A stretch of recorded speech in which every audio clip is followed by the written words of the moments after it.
Bodacious, you're often here first. I think a lot of my shows begin with good morning, Boo Boo Bodacious. Good morning, humans. Indeed.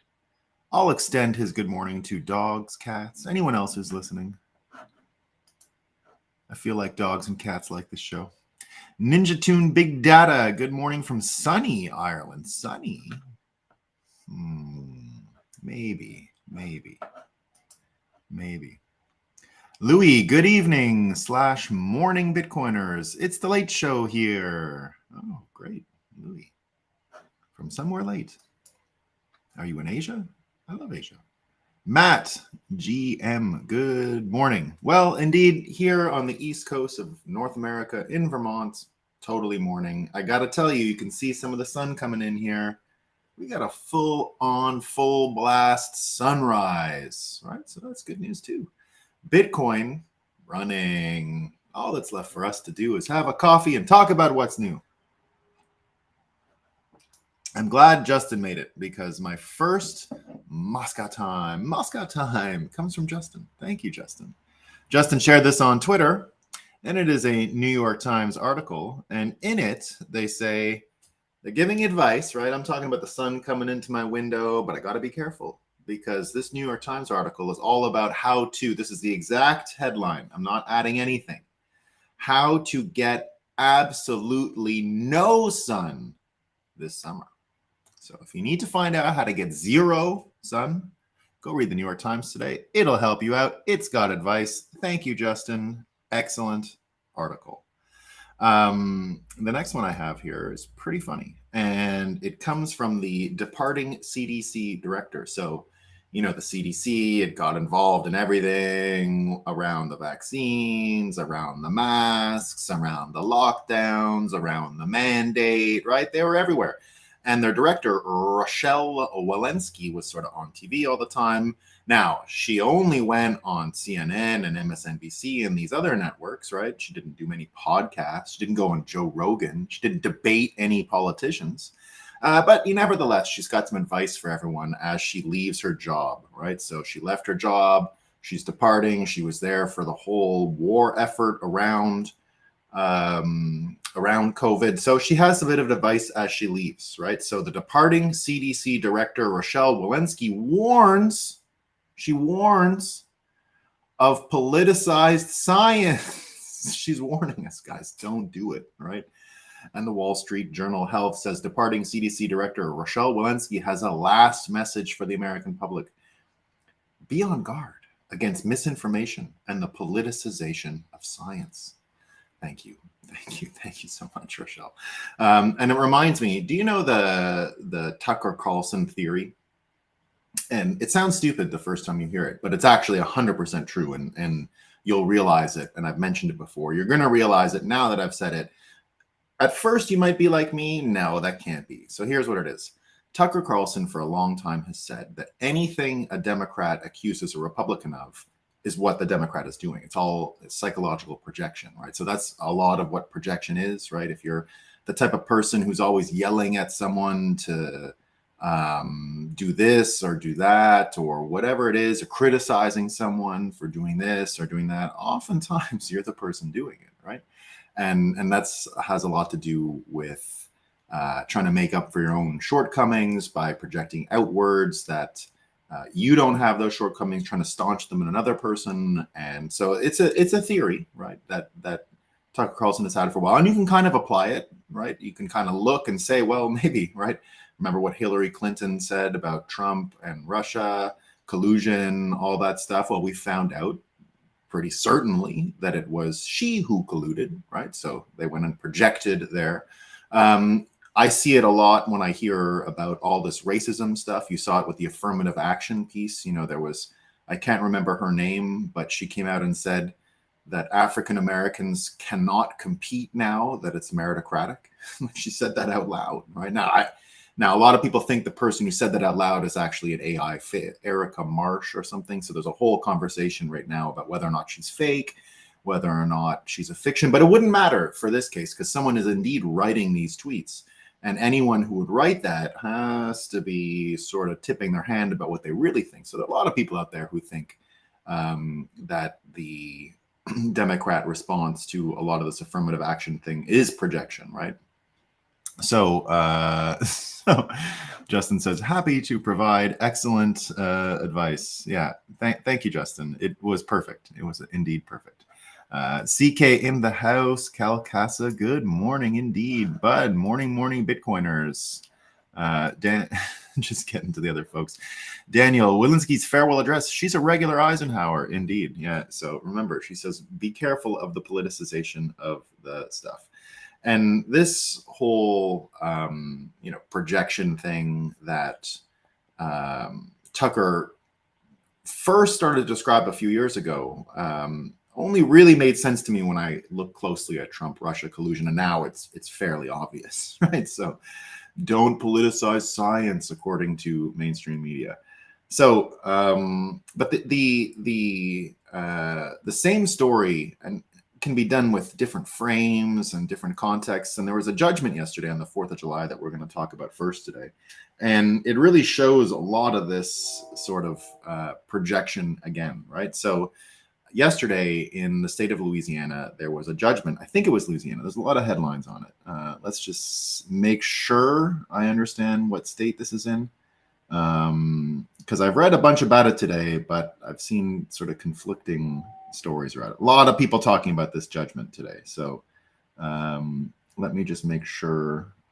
But it's a federal judge, so it doesn't really matter, right? It was in a state court. So let me just have a look here. So first of all, there's this judgment, right? And now the judgment was really around everything we saw from the Twitter files as far as government agencies leaning on various social media sites using departments to do the censorship bidding of them. That relationship, let's say, that top-down relationship where government would go in the case of Twitter, pay them to go and remove posts and things like that. But it had to do with all of these different agencies and the relationships with social media, and in the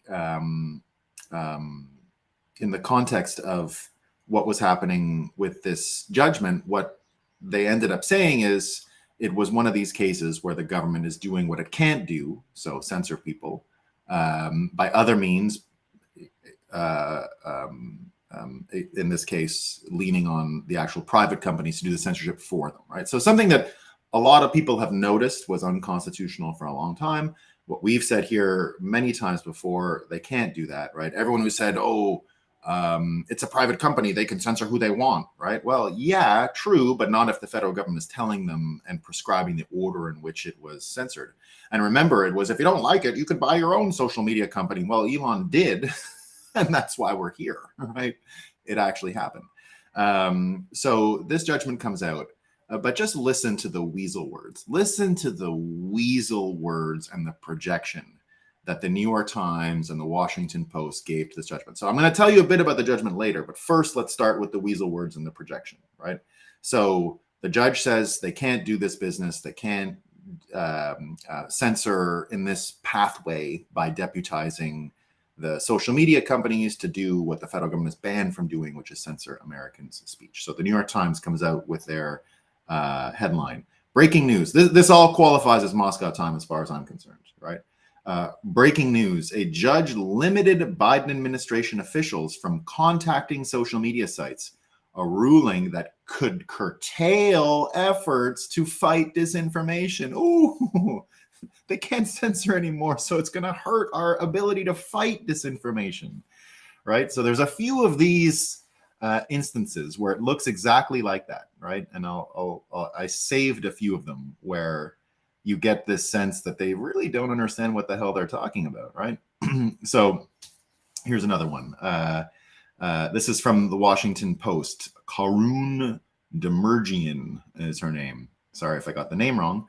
She says, an intensive drive by right-wing Republicans in Congress to vilify the FBI with charges of political bias has imperiled a program allowing spy agencies to conduct warrantless surveillance on foreign targets, sapping support for a premier intelligence tool and amplifying demands for stricter limits. So Sam Adler-Bell responded, this framing is bullshit. The piece could just as easily say, bipartisan support for reforming warrantless spying, which is true. It's not just Republicans, it's not just Democrats that are trying to get this. It's a whole bunch of people, Republicans and Democrats. So she's saying it's an intensive drive by right-wing Republicans.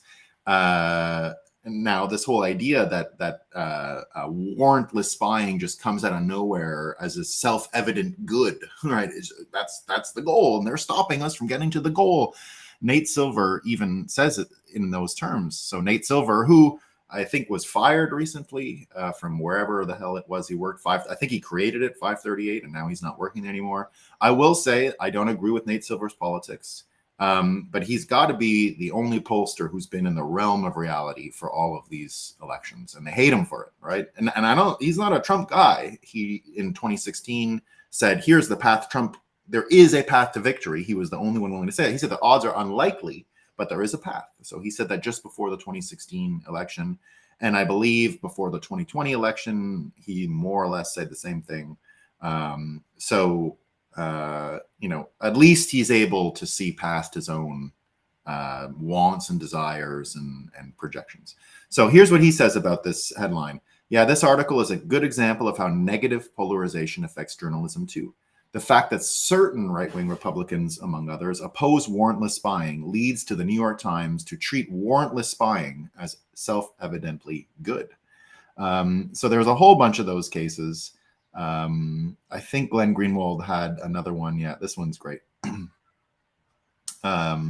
So as of today, senior Biden officials, including all employees of the FBI, DOJ, DHS, and the State Department, and the White House press secretary, are legally banned from doing the following in order to induce or persuade big tech platforms to censor Americans. Huge First Amendment win. So it's all kinds of things like meeting with social media companies, urging, encouraging, pressuring, collaborating, coordinating, partnering, switchboarding, jointly working on the Stanford Internet Observatory out, taking any action such as encouraging, urging, pressuring. So those things are all out. Glenn Greenwald says, of course, the New York Times depicts this anti-censorship ruling as a dangerous shield for disinformation. The most surreal fact of U.S. political life is that the leading advocates for unified state / corporate censorship are large media corporations. So all kinds of people picking up on this, all kinds of people saying, here's a case of these fake news headlines going out of their way to make this political, and this is a typical Trump persuasion thing, right? Where you move someone past the sale. Here they're arguing not about whether warrantless spying is good or bad. They're arguing about the bad people who are against warrantless spying, right? So I'd say most Americans are back at the first stage. Do we have warrantless spying or not, right? They're not onto the second stage of who gets to do the warrantless spying, right? We're not there. So Mike Davis, another one of these fake news headlines, he's talking this one about, this is the Kat Zakrzewski, got her name wrong too. Judge blocks U.S. officials from tech contacts in First Amendment case. The Trump appointed judge, right? Judge's move could upend years of efforts to enhance coordination between the government and social media companies. It could upend years of work of these valuable bureaucrats. What the hell can we do without them? Years of their work down the drain? Holy Moses. Mike Davis says federal judge orders federal officials to stop colluding with big tech to illegally censor Americans. The Washington Post subheadline, the Trump appointed judge's move, blah, blah, blah. And he says, what a trash paper. Indeed. It's pretty bad, right? So lots of people talking about this case. Glenn Greenwald, Michael P. Sanger. It was sort of all over the news. Politico covered it. Judge limits Biden administration's contact with social media firms. I think you got a really good one. Jessica Vaughn, who we love in Bitcoin, says, is this Easter? Has liberty risen on Independence Day? Because, of course, this judgment came on Independence Day, which is very interesting. Think how bad liberals look trying to do away with the courts for their rulings as of late. Glad I woke up, she says. And I had a really good one. Yeah, here. Peter St. Onge. Peter St. Onge is really coming along, by the way. I've become a big fan. Prof. St. Onge. And he likes Bitcoin.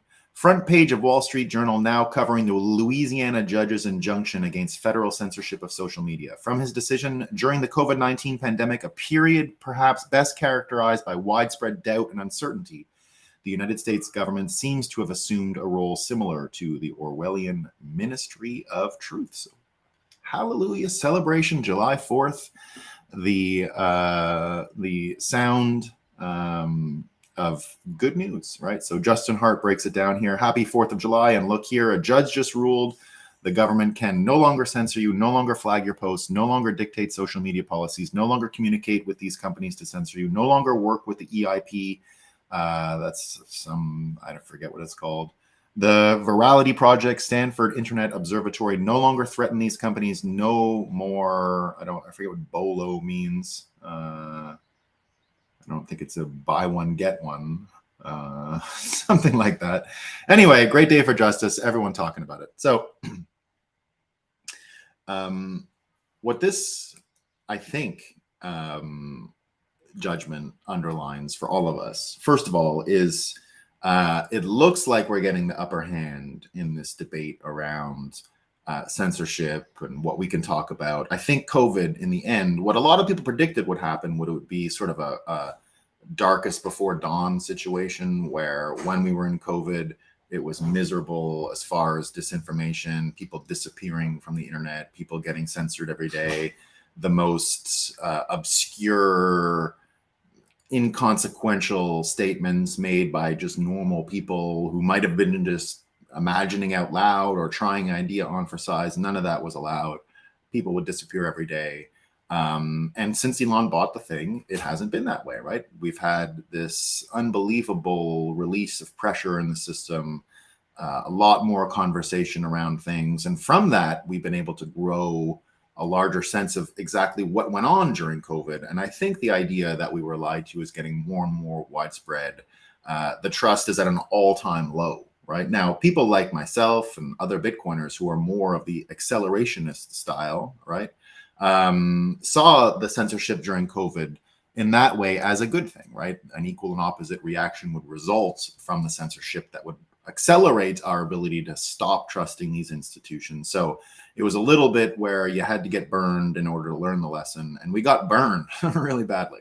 And now we're starting to realize just how many things rotted at the wayside in the last little while. So now that we have that upper hand, look at the dividends it's already paying, right? So go to Ukraine and Russia right now. All the fake news is trying to tell you there's a nuclear disaster impending. There's an impending nuclear disaster.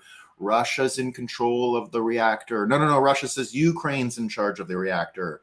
There's a viral post from the past few days by a lurker, they say. You've probably seen it. It's sort of a screenshot from Anonymous, not Anonymous, the PSYOP, but Anonymous, just someone posting in this chat saying, please view ASAP. And it was published on July 2nd, so on Sunday. This person says they're in the U.S. military, a Marine Corps infantry veteran. Calls himself a lurker, gets right to the point. He says this is not a happening as in a fake thing. This is 100% real. On July 4th or 5th, the United States will bomb the Zaporizhzhia power plant located near the city of someplace in Ukraine. So he came out and said this the other day, this nuclear thing. Now, he's not the first person to say it, but it's the very one that we're talking about today, and that's in the news, and the fake news is coming. So he says him and his friends were all given orders to stay home. They were given $15,000 bonuses to buy survival means. He lives in Virginia. Some offices were closed down permanently.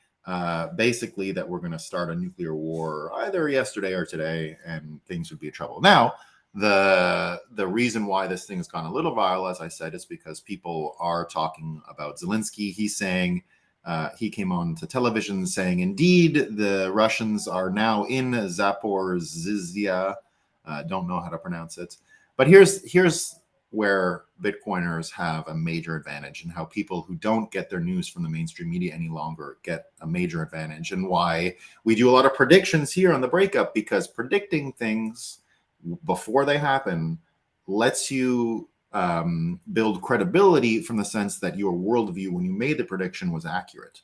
And if your predictions come true, it doesn't mean you were accurate. It means you're much more likely to have been accurate at the time that you made the prediction. So David Sachs, one of the people who helped finance the purchase of Twitter for Elon Musk, and one of my biggest regrets as an event organizer, he begged me to speak at Consensus years ago. And I was like, it's kind of like a boring VC guy. I don't know. PayPal Mafia.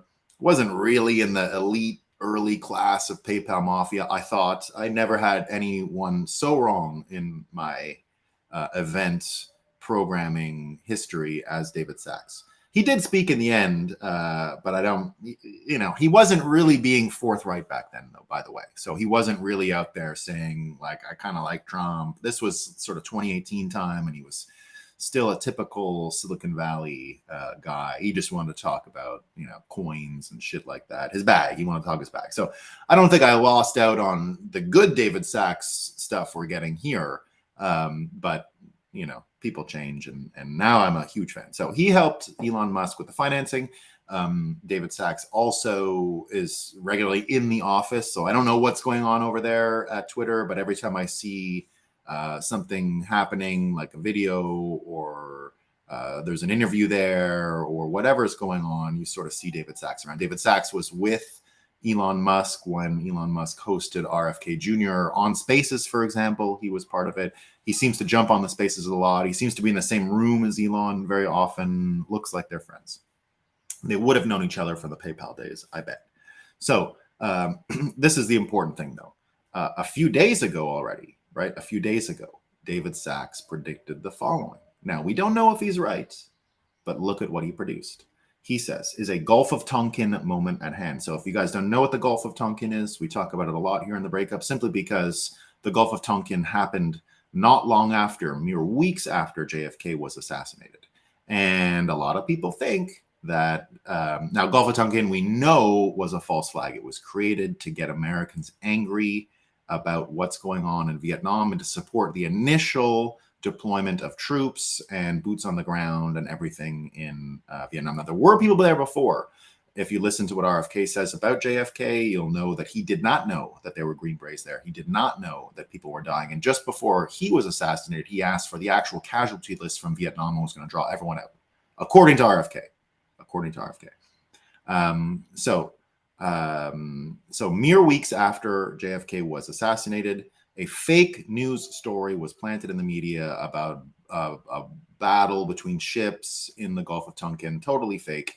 And that's what allowed American sentiment to galvanize to send people over to Vietnam, which is why we say the story of Bitcoin is heavily anchored in 71, of course, with the end of the gold standard, also 1964, also, of course, at the initial creation on Jekyll Island of the system, right? And I've even had a lot of thoughts lately about that time in Jekyll Island, because, of course, you remember something I said that Balaji said the other day when we were talking about how much it changed in the 1800s, but it didn't change on the top. And he used the melting ice cube analogy, the Carroll Quigley melting ice cube story, which is more or less that the substrate, the liquid society, had warmed up or changed from what it was before. And there was just a few ice cubes left in there. And that was the princes and the leadership and how the world was organized and all that stuff just before World War I. And that hadn't changed. So the substrate had changed and the thing on the top hadn't. And that's why he said World War I happened, because we needed massive change to reflect all the social changes that had happened before. Now, put yourself back in that time and say, well, Carroll Quigley and Balaji and these guys look right.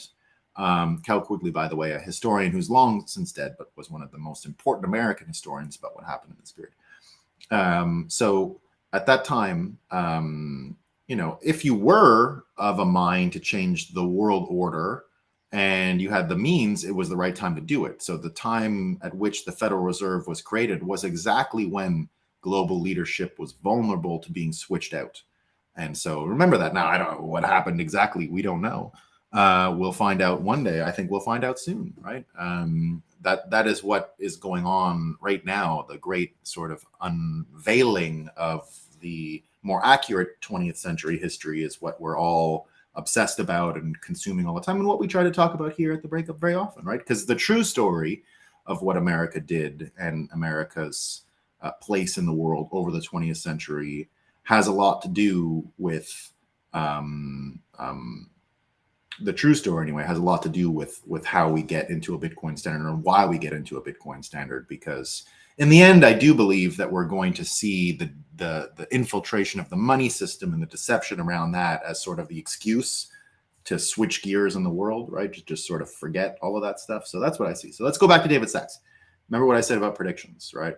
If you make a prediction and it comes true, it means that when you made the prediction, you are more likely to have had an accurate worldview. Because otherwise, if it doesn't predict, it doesn't explain what's happening at the time, right? If you can explain what's happening at the time, your chances of predicting what's going to happen are much greater. Not 100%. Crazy things happen. It's just more likely, right? More likely. That's all I'm saying is more likely. Things can still go wrong, but one of the worst things that can happen to you is you get something right and you predicted it, and you got it right because you were lucky, right? So that happens, right? So we're trying to rule that out in a sense, right? So what did David Sachs say? This would have been a few weeks ago, right? Already. Is a Gulf of Tonkin moment at hand. Shortly after returning from his latest trip to Kiev, Senator Graham, along with Blumenthal, introduced his resolution providing Article 5 guarantees to Ukraine in the event that, among other things, a nuclear facility is destroyed in Ukraine. Just coincidentally, the Ukrainian government, including Zelensky and Intel chief Budanov, started issuing warnings about Russian plans to blow up the Zaporizhzhia nuclear plant, even though the plant is under Russian control and blowing it up would have no strategic value. So it's the same as that old dam. Remember, they blew up their own dam, all right? It's the same idea. Ukrainian propaganda channels keep pumping this claim without evidence. Of course, a compliant media has not pressed them for any, simply repeating the claims as if they came from an unbiased source. If the ZNPP gets destroyed, we won't know for sure who did it, but we can be sure that the media will reflexively blame it on Russia, as they ludicrously did with the destruction of Nord Stream. The press dynamic combined with the Graham-Blumenthal resolution actually creates a perverse incentive for someone to destroy ZNPP, that's the plant, if they want to draw America deeper into the conflict. Biden has previously sworn that America will not get directly involved on the grounds that it would start World War III, but also promised not to provide F-16s for the same reason. We know what happened with that promise. In 1965, LBJ committed large numbers of American troops to the Vietnam War after previously stating, "We are not about to send American boys 9,000 or 10,000 miles away from home to do what Asian boys ought to be doing for themselves." The outrage over the Gulf of Tonkin incident, which we now know to be a lie, created the pretext for that involvement. So maybe Gulf of Tonkin was, maybe I was off by a year. Maybe it was more like 65. I don't exactly remember. I was not alive. If the reactor is destroyed, look for howls of outrage from the war party seeking the Americanization of the Ukraine war to begin with. So he's starting to update his stuff. So this was taken, he actually, not weeks ago, he wrote this on June 26th. So a little over, 10 days ago, something like that.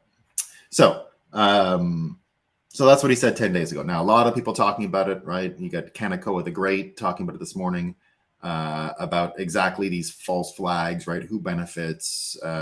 Ukraine saying one thing, the other folks saying the other thing.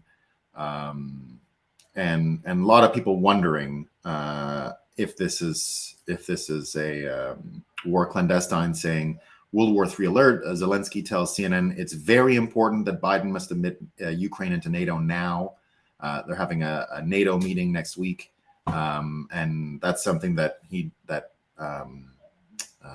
Zelensky just said today, right? So this is again with this nuclear thing, the context of it, of course, it would change things. But speaking of NATO, right? So he's asking for NATO admission. Here's how you know we're on the precipice of massive change. And this is another one of those examples where you can't really tell the difference between good news and bad news. And I think the people engaging in this World War III context, right, that are not Bitcoiners have an even tougher time telling what's good news and bad news. Hillary Clinton, did you notice this? So two things about this.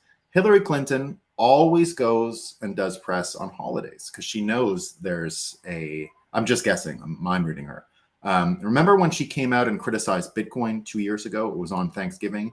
Bitcoin can end civilization, she said, or end nations or something like that. She said it on Thanksgiving, knowing that people would do it. So she has a habit of going out into the mainstream media when there isn't much going on and making ludicrous statements and getting the attention for them. So what did she do yesterday? She does this interview, right? And on July 4th, right, in Ukraine, about all this stuff, right? This is what she says.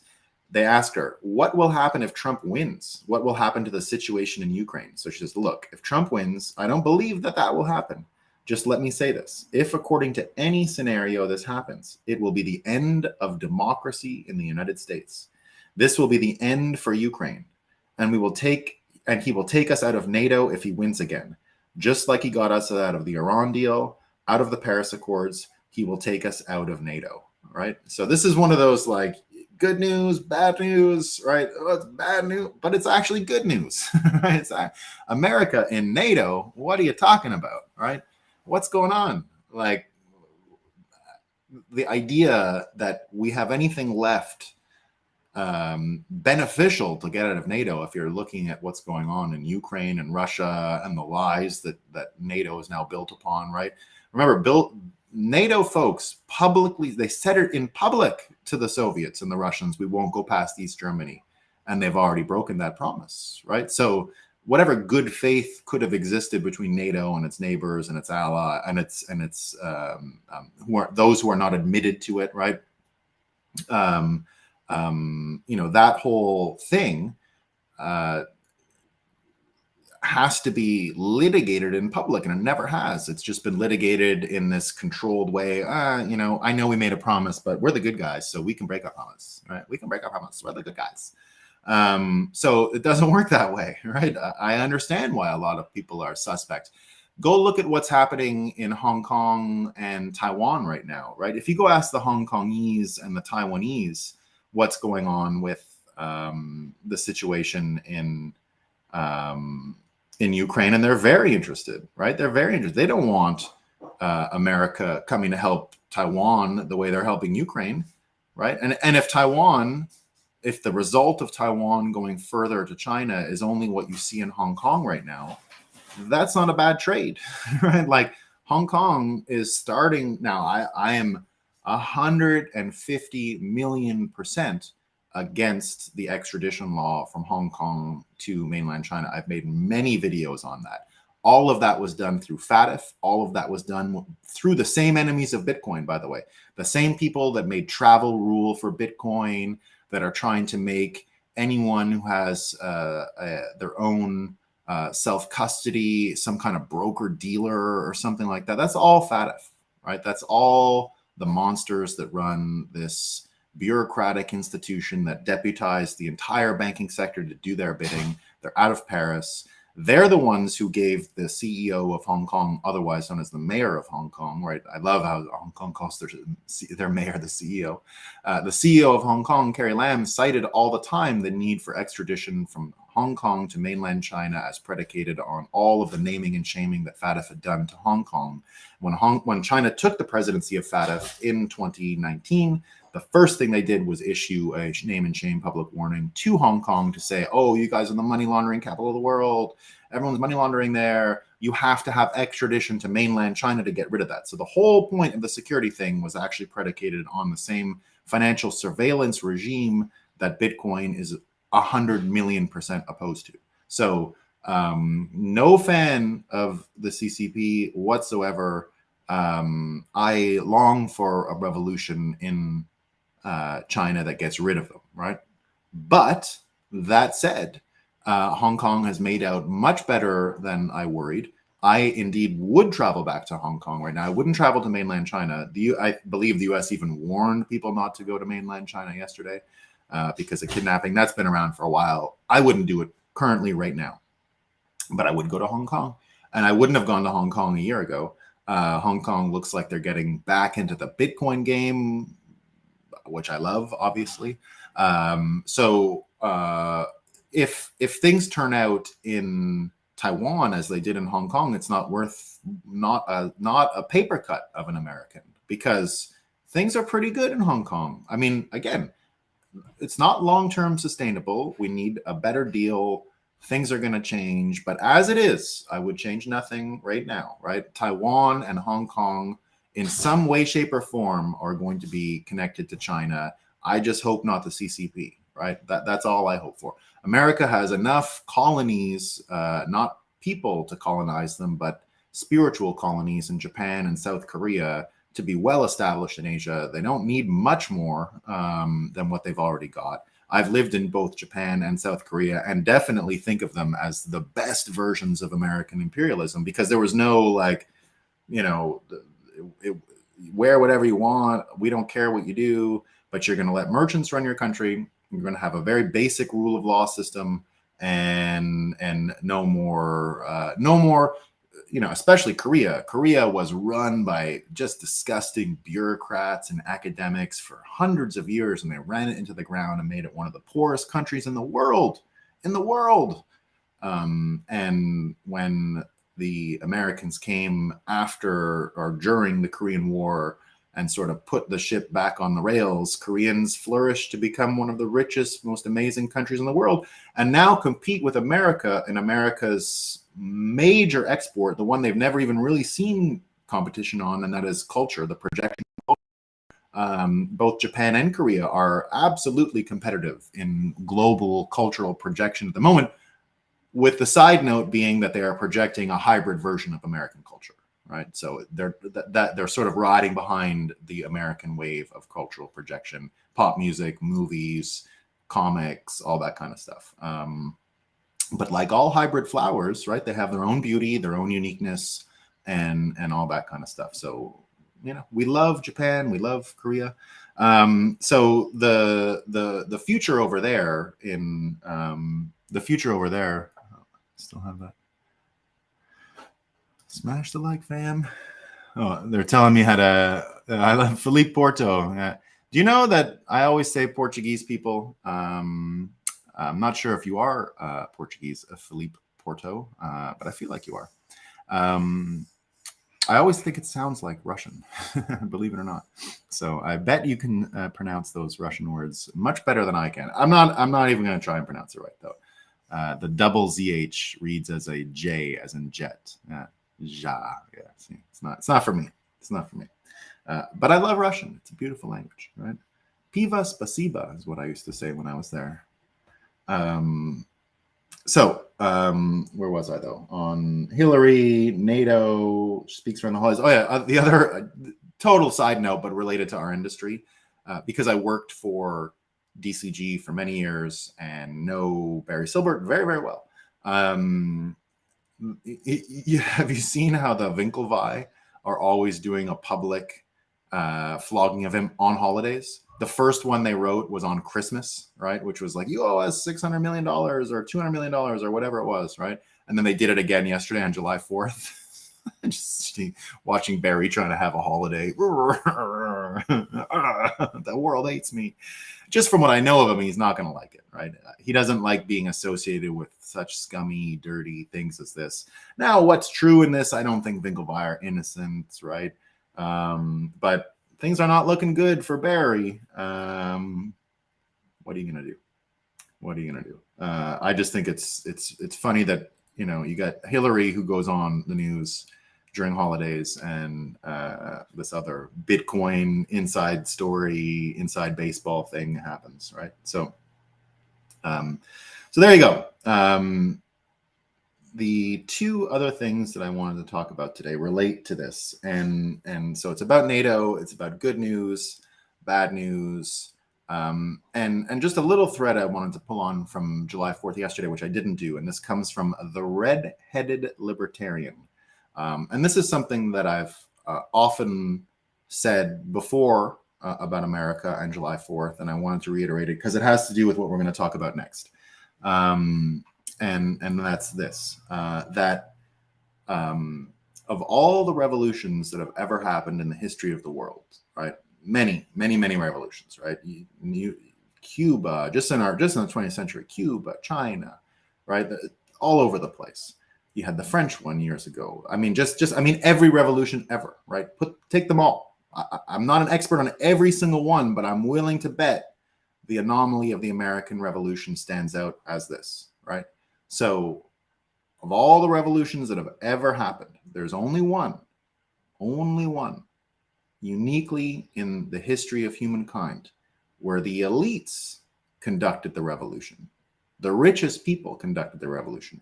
In a patrician world, an agricultural patrician world that the world was when the US Revolution happened, George Washington was probably the richest man in the world, right? If you own that much acreage of Virginia farmland, right, you're doing okay. And all the other fellas that were there too, John Adams, Ben Franklin, all these people. So the reason why you never see a revolution from the elites is because they have everything to lose, right?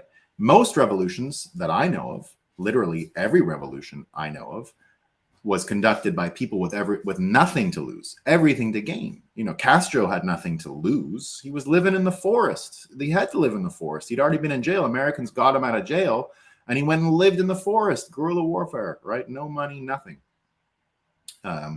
You name it. The French Revolution, there's no elites. Napoleon is not an elite. You know what Napoleon's big innovation was? Because elites ran the military back then, they had noble ideas, class ideas. They would never have done what Napoleon did, and this is how he rose up the ranks. He was from infantry, right? Napoleon was from infantry and artillery, siege weapons. You know, aristocrats went on the horses, right? They rode horses, and the leadership rode horses. He rose up because he did something no one had thought of. He says, well, why don't we turn the cannons on the people? Why don't we shoot cannons at people? Of that, right? Because it was terrible, right? It was brutal. And the elites who ran things, it would have been sort of low class to have done it. But Napoleon was like, I don't care, shoot them, shoot them with the cannons, right? So another guy who just came out of nowhere. The American Revolution is the only one conducted by people with everything to lose. And the redheaded libertarian goes into saying what happened to them. You know, a bunch of them were a bunch of the signers of the Declaration of Independence were tortured, killed by the British, sons captured and killed. You know, they signed, as she says, so they signed and pledged their lives, their fortunes, and their sacred honor, right? And, you know, many lawyers, farmers, plantation owners, merchants, men of means, right? Well-educated. Which is an entire anomaly. It's never happened before. It's never happened since. With people with everything to lose, go and do this thing, right? And when I think of, you know, Trump, for example, right? Trump coming into this campaign from the start, when people said in 2015, oh, this guy, you know, he's just doing it for publicity, right? I said, I don't know. I think he's actually serious, right? And indeed, Trump is the only president to lose money while being president. You look at Hillary, you know, is she a billionaire yet? What has she done? Obama, is he a billionaire yet? Pretty close, pretty close. Him and his wife are pretty close. What have they produced? What have they done? Nothing, right? So America's created a situation now where the people who want to preserve it have everything to lose because all of their fortunes are based on it. All of their wealth is based on it. All of their success is based on the preservation of the system. It's based on, you know, like made so much success in fighting disinformation, right? It's all based on that. So when you see people like Trump, when you see people like David Sachs, Elon Musk, when you see people like RFK, right? RFK didn't need to get involved in this at all. I saw him. He was interviewed with Russell Brand yesterday with his wife, Cheryl Hines. He's got a Hollywood, beautiful wife, funny, smart. You know, he was talking yesterday in the New Hampshire or the other day in the New Hampshire State House, right next, you know, right across this mountain range from me. And he was there talking about how New Hampshire must have its position preserved in the primary process. Small town political stuff was integral to the US system functioning. They're going to ban it. But then you get him talking about just what New Hampshire meant to him leisure-wise, because New Hampshire is one of the greatest states for leisure going, right? Talking about all the peaks he's climbed, all the rivers he's been in, where he went to camp. His father went to camp. His uncle went to camp in New Hampshire. His granddaddy went to camp. His great-granddaddy went to camp there. And, still to this day, when you drive through New Hampshire, in the summer versus the autumn or the spring, it's a totally different experience because you all these camps, Jewish camps. You'll go into a little town and there'll be, 200 Hasidic children running around because it's just inundated with camp kids and everyone having fun and all that. RFK talked about skiing Tupperman's Ravine, which is like a thing you can hike up and there's no lift. You just ski down. It's one of the hardest skiing pitches in North America. You can ski it until June. It gets so much sun, so much snow. It was sort of like a big thing when I was a kid to go do Tupperman's Ravine. When it was a little warmer, in case you fell, and because it avalanches. Very difficult skiing. So anyway, the point though is that all of these people, again, just like in the original time of the American Revolution, all of these people with everything to lose. So the richest people in the world, Elon, Donald Trump, right, coming out of their way. And I remember Donald Trump lost money by being president. The first time that's happened in many, many years. These people coming out to do this thing reminds us of what's going on in terms of global change at the fundamental level. And it reminds us exactly of what happened in 1776 again, right? So take those two things together and then tie it to one other big change this weekend. And so right away, minds are opening to sound money. Minds are opening because the only way to tie all the failures up is going to be with the money. Again, what we've been talking about lately, that Bitcoin can become the sort of fake reason that people have to just excuse away their gullibility and how easily they were manipulated. It will allow people to save face and save dignity just to tie it up and say, well, the money was corrupted, right? Which I believe is what's going to happen. But just look at the weakness of the projection machine. Remember, we're talking about projection here, right? It's all about projection. The capacity of Hollywood, right? We've been talking about this story for a while. Disney's abysmal failures this year. It looks like this weekend, the greatest financial failure in the history of Hollywood cinema happened. And it couldn't have been more beautiful. It was Indiana Jones, right? Nobody went. Every theater was empty. They didn't make any money. Hilarious to anyone who dislikes Disney and dislikes their message and dislikes what they did to Star Wars and dislikes Lucasfilm and all of these people. But on the flip side of that, right, an amazing other thing happened this weekend in cinema. And that is that James Cazaville's film, so he was the guy who did The Passion of the Christ. He played Christ for Mel Gibson, has created a new film called Sound of Freedom, all about this stuff with the kid trafficking, right? Remember, we talked about Q yesterday. Now, what we said yesterday, I think, remains true, that so much of that story had fake news injected in it that you can't sift the wheat from the chaff, right? It's kind of the same right now. Some people can. Now, I do think a lot of this is actually happening, right? I don't think that is, I've never questioned that, right? I questioned the full articulation of Q, which I recognized instantly as fake and misinformation and a psyop. But now with this movie, unbelievably, this small movie with no budget, no marketing, got retweeted from Elon Musk, Donald Trump, Mel Gibson's a big fan, right? Been getting a ton of help from it. And it turns out that it was released this weekend alongside Indiana Jones. And while it didn't beat it this weekend, I think it will in the long term, it made over $20 million as an independent budget film. Compare that to Indiana Jones, which cost $400 million to make, and they made $60 million this weekend, and they won't make much more because no one's going. Mission Impossible comes out next week, and I will watch that movie because we love Tom Cruise. And if anyone who's new here didn't hear, Tom Cruise, I had a vision this winter, and Tom Cruise is a part of it.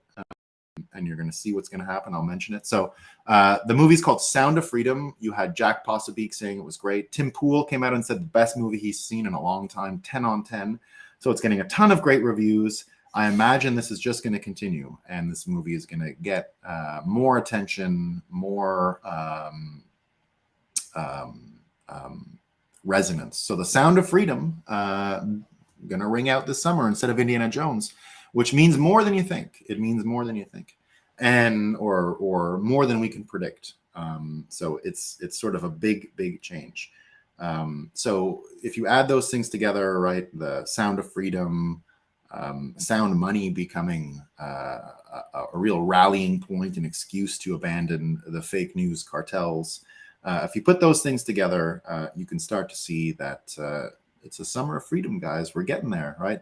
Next year is going to be even better. 2024 is going to be one of the great years of Bitcoin, of America, of everything, right? So that's what I see anyway. I had one more point I wanted to make about Sound of Freedom and James Cavill, but I can't remember what it is now. All right. That's what I got today, everyone. That's what I got. Let's see what the quotes say. Smash the like, fam. Let's see what this says. Illegal, we do immediately. Unconstitutional just takes a little more time. I'm a fan. In my own way, I'm a fan of Kissinger, though. I got to be honest. I was such a fan of Nixon that it's hard for me to turn my back on Kissinger. If you ever listen to the Nixon tapes when Nixon's really losing it, right? He's like, "It's just you and me, Henry. You and me." You know, you gotta. I'm such a Nixon fan that it's hard for me to ever totally not like Kissinger. I'm not religious, but maybe God made fiat a planned obsolescence. I think so. Yeah, I think so. The Breakup, accurate illustration of current waves of social cultural chaos in institutional structures. Thank you, Veterans Cannabis Advocacy. That is a very good trailer for or byline for what the show is about.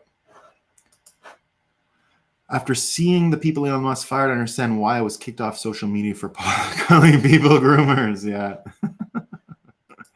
Yeah, the groomer one was crazy. NATO is just another avenue. Yeah, absolutely, Eddie. Yeah, it's got to go. It served its purpose, but it's got to go. It's just trouble.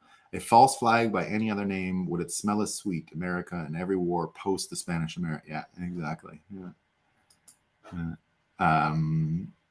Maybe Julian Assange is Satoshi. Truth will be told. I doubt it, but indeed, truth will be told. We're getting there. We're all Julian Assange. Yeah, we're all chat. I am chat. I'm sure you would have been banned from social media for conspiracy theories if you said golf and Tonkin was a false flag. In the old days, for sure. Even, I always think, I've heard this before, it's not mine, but you know the one where, because we didn't know FDR was crippled until he was dead years later, right? And I bet you all throughout the Depression and World War II, there was some crazy uncle who said, boy, that FDR is crippled. He's a cripple. He's in a wheelchair. And they would say, oh, shut up. He's not in a wheelchair. He was in a wheelchair, right? If you ever watch some of the documentaries or biographies on him, the extent to which he went to hide that was amazing. His son, he had a huge, enormous, muscular son that used to stand next to him everywhere. And his son would be the one, they'd practiced this move where he could hold onto his son's arm and look like they were just father and son together. It was like a way for him to stand up and support him. It caused FDR great pain. It wasn't easy, but he could do it. So there you go. Some senator was doing a speech for some cash to provide a private group of donors, and admitted they just made up Gulf of Tonkin to start a war. That's how we found out at the time. Yeah, no good. By the way, run by, if anyone didn't know, who was the admiral of the ship. It was Jim Morrison's dad. The Doors. That's all about, what was it called again?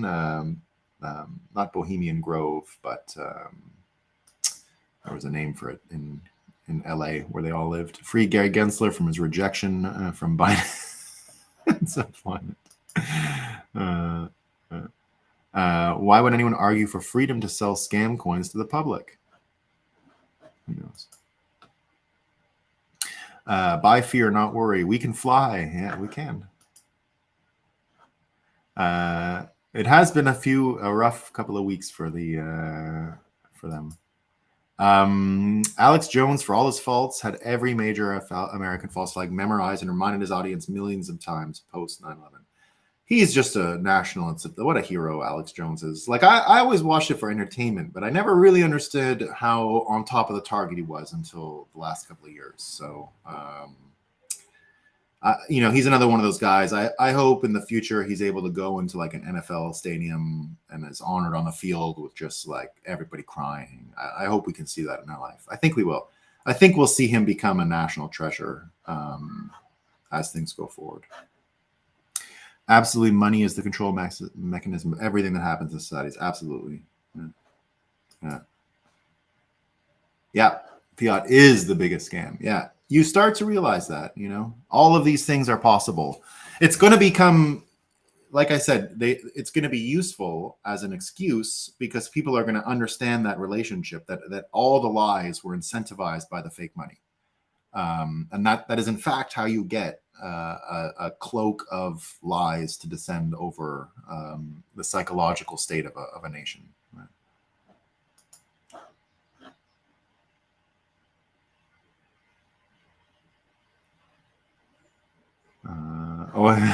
Sorry. Oh yeah, I didn't tell. Oh, that's what I wanted to tell. The space drop with Tom Cruise. That's what I forgot. How about a wrinkle on this bit? 2 droppers on a parachute. Fauci and Hotez could drop. Yeah, I've been playing that over, Daniel. So because I tell this to people all the time, almost to gauge. So what I use this story, is to gauge people I haven't seen in a long time. For example, right? I'll gauge where they're at. If they can see this as a joke, or not. If they can see this as like a plausible sort of joke, I know they're cool. If they're like, what the fuck are you talking about? Then I'm like, okay, they're still watching mainstream news. So for those who don't know, I had a dream, a fever dream. So I was pretty lucid, but trying to sleep, and I had COVID, and my little daughter had COVID, and her poor little lungs. I could hear it's the 3rd time we've had it. And this is when we now know that gain of function was teased out by Fauci. This was just this year, just this February. When Fauci, we found out Twitter files, gain of function, Fauci probably helped finance the whole idea. He was sending people to pick up the bat shit. He was sending people to edit the gene so that they could develop a cure to a not yet invented virus. And now we just live with COVID. It's like here, right, forever. So I had enough, and I said, well, we got to get this guy, but it can't just be like a Nuremberg. They go in a room, no one's gonna watch. We do have to compete, right? Everyone has to see this, and it never happened. It can never happen again.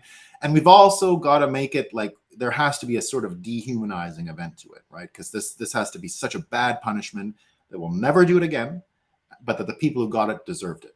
And so all the liars, right? So here's the thing.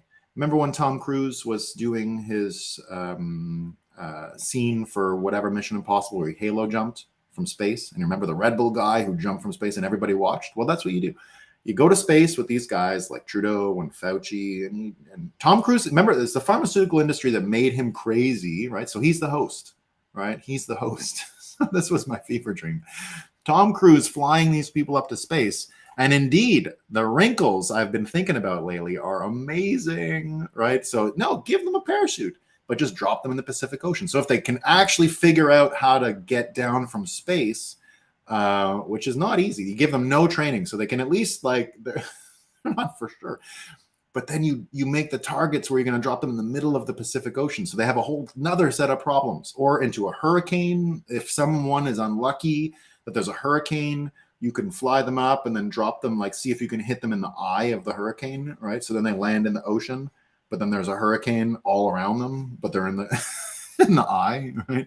Of course, splatter zones, hang time. Like, you want to get huge betting markets around everything, right? You don't want to do too many of them, right? Like max 10, and they should all be for different reasons. Justin Trudeau for sure is getting dropped. Fauci's getting dropped. There's a, we'll have to have a debate about who the 10 are. I think the debate will become really fun. Post World War III activity. Maybe there'll be a lottery. It's just gonna be great.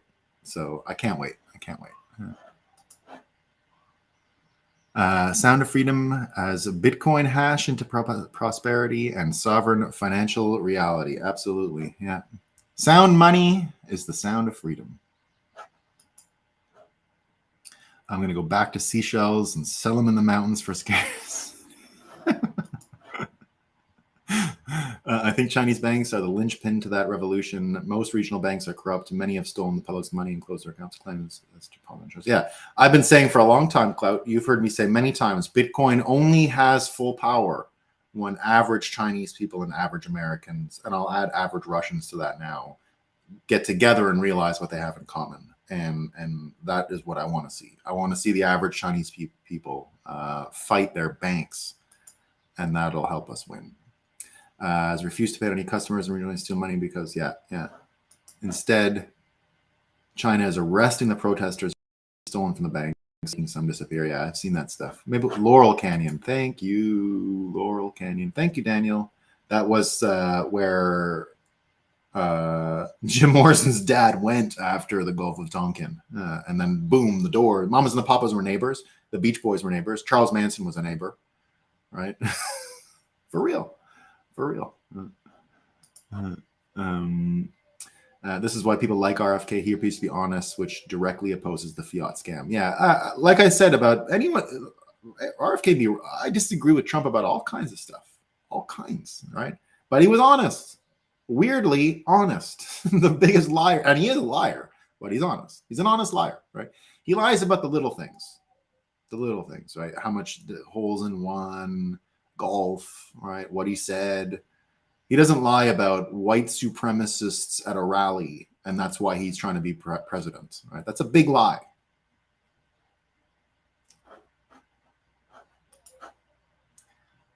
Smashing, yeah, there we go. As for more clarity. Better to drop Fauci and his ilk in the streets of New Delhi, stripped of all assets. Yeah, that wouldn't be fun for them either. Voting based on candidate drop list. Yeah, that's what I want. Alex Jones for president. Would be here for that all day long. I would vote as many times for. Oh yeah, here's your other line about if you're a Bitcoiner and you don't want to fight election, was the election honest or whatever, just do what I say. What I say every time is, as a Bitcoiner, I voted 5 times for Biden. And then people will be like, what? Yeah, I voted 5 times for him. And just say you voted 5 times for Biden, and they'll say, how? And I'll say, I'm not even an American. Obama came out over the weekend, by the way, and said that he's all behind Biden and will not be supporting RFK. Obama would lose his 4th term if Biden doesn't get elected again. His wife's going to run. And I'm not liking it. All right. You ever seen The Running Man? Yeah, of course. Love The Running Man. You should see the... You ever see that guy? He used to go viral where he would just F with customer service, and he did one at Blockbuster. I can't remember his name. All right, kids are coming out of the room. Pitter patter starting. I'll see you guys tomorrow. Thanks for coming, everyone. I appreciate it. And we'll be back with another great episode of The Breakup tomorrow.